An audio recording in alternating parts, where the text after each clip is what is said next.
Mr. Curtis, would you please state your full name for the record?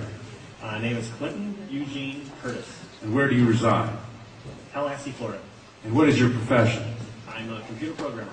Would you please speak into the microphone so the audience can hear your testimony? I'm a computer programmer. Mr. Curtis, are there programs that can be used to secretly fix elections? Yes. How do you know that to be the case? Because in October of 2000, I wrote a prototype for President Congressman Tom Feeney at the company I work for in Oviedo, Florida, that did just that. And when you say did just that, it would rig an election? It would flip the vote 51-49 to whoever you wanted it to go to and whichever race you wanted to win. And would that program that you designed be something that elections officials that might be on county boards of elections could detect? They'd never see it. Mr. Would you answer that question once again? They would never see it. So how would such a program, a secret program that fixes the election, how could it be detected? You would have to view it either in the source code, or you'd have to have a receipt and then count the hard paper against the actual vote total. Other than that, you won't see it. All right, Mr. Curtis, if you had been asked, you or others with your professional expertise had been asked to design a protective program that would protect the Ohio elections from against such software to fix the election, could you have done so? If we've been asked to make a program that could fix the election, sure, anybody can do it. No, could you have designed a program or a procedure or a protocol that would have protected Ohio against this kind of rigging?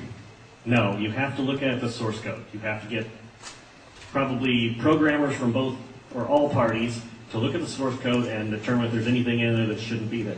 I mean, it's a simple program. You're adding 1 to a person's total. It's 100 lines of code tops.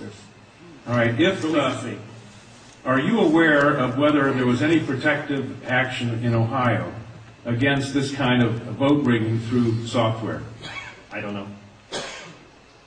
You don't know? I don't know. You were not asked to assist in the development of any protective system, is that correct? No, I was not. In Europe, have you reviewed at all the election results in Ohio? No, I haven't.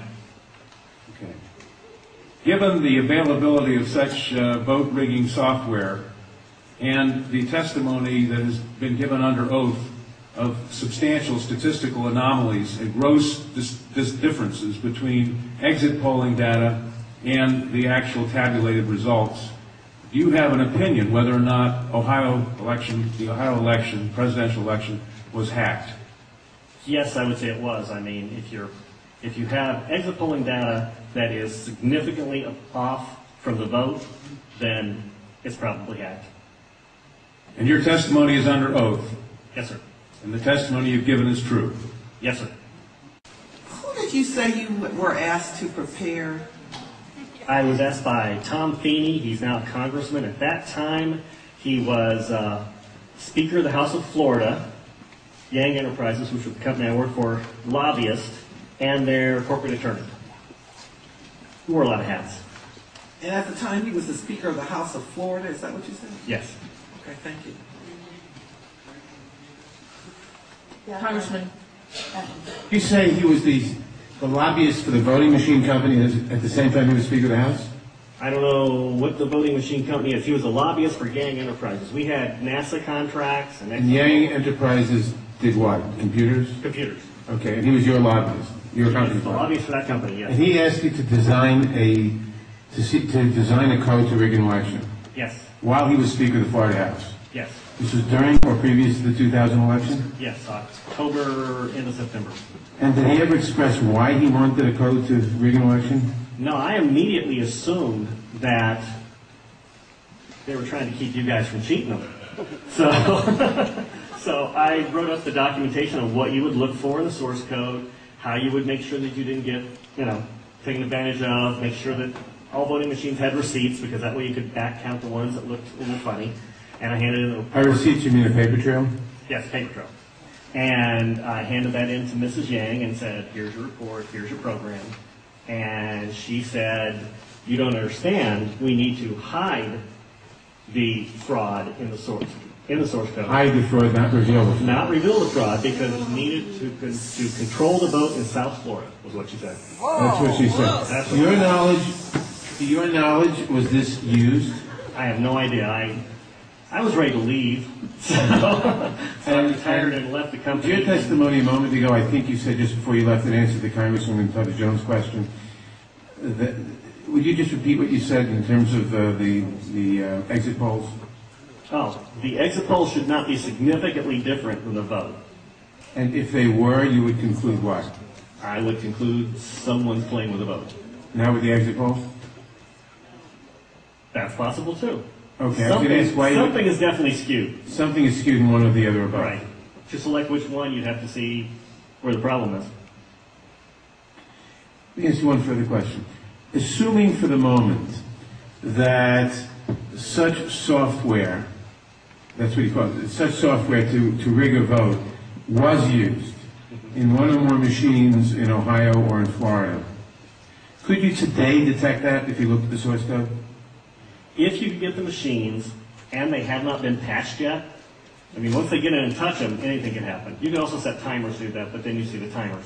Then you'd have to take those machines, decompile them, which I couldn't do, but possibly a Microsoft, an MIT, something to do. You might be able to see it. You might. Not necessarily. Depends on how good they are at destroying what they had. Destroying what they had by tampering with the machine afterwards or by programming a destroy instruction in the first place? Right, because since you didn't... Both, either or both? Either or both. You didn't actually see what's in there, so you don't know if the code is running in a single executable or running in various modules. If it's running in modules, you can make the code actually eat itself. Let me ask you one further question.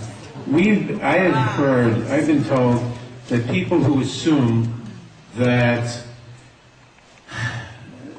lots of the election results, or that a large fraction of the election result in any state may have been affected by deliberate fraud in the computer, are paranoid because in order to do that, you'd have to have access to thousands of machines, and that would be readily detectable.